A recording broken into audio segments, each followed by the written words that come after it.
Do you ever wonder where all the bizarre claims of advanced scientific knowledge in the Quran come from?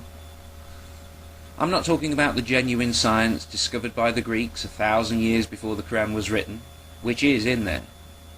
I'm talking about the absurd claims that the speed of light, black holes, the Big Bang, and the Ibanez RG470 electric guitar with lockable tremolo arm were all predicted in the Quran.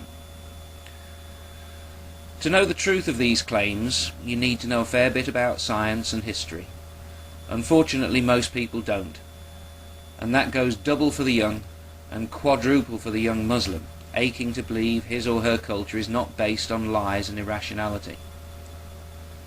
The Quran was written 1,400 years ago, but for approximately 1,370 of those 1,400 years, nobody was making any claims concerning so-called scientific miracles in the Quran. Why not?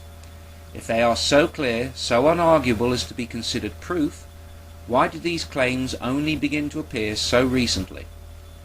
One would have thought having a book containing scientific miracles would have been a powerful advantage to any competent civilization. Yet the technology in Muslim countries today is almost exclusively purchased or copied from the non-Islamic world.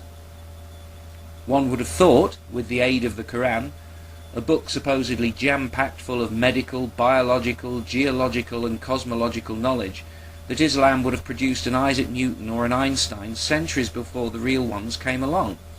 After all, according to many modern Muslims, Allah handed them the answers well over 1,000 years before the exam, and they still failed. For a modern Westerner, it is hard to imagine being part of a culture that is technologically backwards.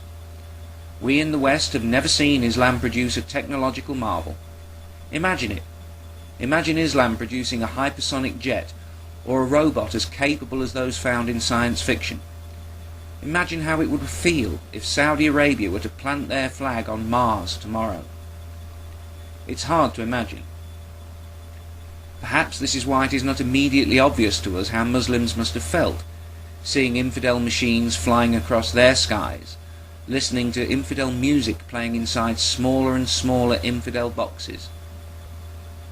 The reality of Western scientific progress only hit home probably during World War II, when England and Germany, amongst others, burst into their lands, armed to the teeth like two brawling heavyweights carrying their street fight into your home, ignoring your protests, wrecking your furniture and property, frightening your women and children, humiliating you in your own lands.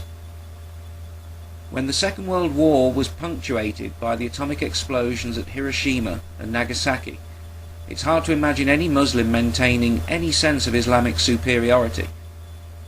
Could things get any worse? Well, yes.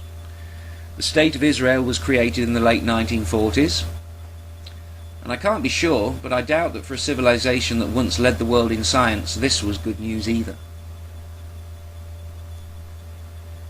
It's not so much that the moon has a special place in the minds of Muslims, so much as that the moon has always had a special place in the minds of all men throughout human history. It was once synonymous with our dreams and unattainable goals.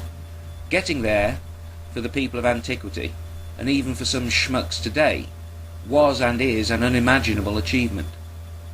Man landed on the moon in 1969 with Apollo 11, and left in 1972 with Apollo 17. The claims of modern science being foretold in the Quran began in 1975. It may only be a coincidence, and I am no historian, but when I think of how Western confidence would be affected by a Saudi flag on Mars, I see in the infidels dancing on the moon a moment that might have reduced Islamic self-belief to its lowest ebb. It might, just might, at some deep, perhaps subconscious level, inadvertently added insult to injury. Who else but a desperate people would try to spread the lie that Neil Armstrong converted to Islam? Desperate is the key word. The time was right. Meet Maurice Bucaille. You are now looking at one of the most selfish, irresponsible assholes the world has ever produced. In 1975, Bucaille, a French doctor of medicine and a Catholic, was employed as the family physician of the late King Faisal of Saudi Arabia. Bucay, perhaps because he sensed the scientific chip on Islamic shoulders, knowing there was a vast and eager potential market, wrote a book called The Bible, the Quran and Science, in which, with a few minor changes to words here and there, he was able to claim that certain verses in the Quran contained scientific knowledge that was unknown at the time the book was written, and was therefore proof of the book's divine origin. The book was snapped up. Bucay became a millionaire. How many young minds has he shackled to Islam? Maybe millions. But he probably got less than $1 for each one. Since then, it has become an industry. It's called Bucayism, and YouTube is swamped with videos attempting to attract new believers through this simple sleight of hand. And sadly, it works. Many young minds, ignorant of Bucay's reinterpretation of words and verses that had stood for centuries, are persuaded to accept Islam due to what they now perceive as miraculous knowledge in the Quran. An entire commission was formed to make use of this propaganda tool. Western scientists, many who profess existing religious beliefs, perhaps why they were selected, have been lured to attend scientific conferences in Islamic states with the aid of first-class plane tickets for them and their wives, rooms at the best hotels, and of course, cold hard cash. The scientists were reassured that the commission was completely neutral, and in fact welcomed any information contradicting the Quran. By the time the scientists realized what was really happening, it was too late. They were interviewed on videotape and forced, politely, to parry endless questions, sometimes for hours, all intended to elicit just one soundbite of just a few seconds, one tired, ill-considered answer that could be used to make it seem that these Western scientists saw miraculous knowledge in the Quran. The more thoughtful mind asks if the scientists concerned actually converted to Islam, as they should if they meant what they said. Invariably, the scientist's reaction was to get back home as quickly as possible and never go near Islam again. It should be noticed that invitations to similar conferences are rarely accepted these days, and never by scientists with a reputation to protect. In the sidebar is a link to an excellent article written by Daniel Golden, a staff reporter for the Wall Street Journal. I strongly urge you all to read it if you want to understand how Bucayism works. If Bucay is to be believed, if he is not just some hypocritical, lying, slime-covered, vulture-faced, low-life bastard out to make a few $1 million at the cost of a few million young minds, he has seen miracles in the Quran, right? So, next question.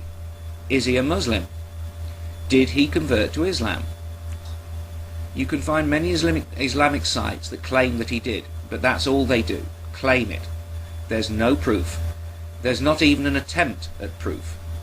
There is also a lot of anecdotal evidence that suggests that Bucay did not convert to Islam. Now think about it. You find miracles proving religion X. You would convert to religion X, right?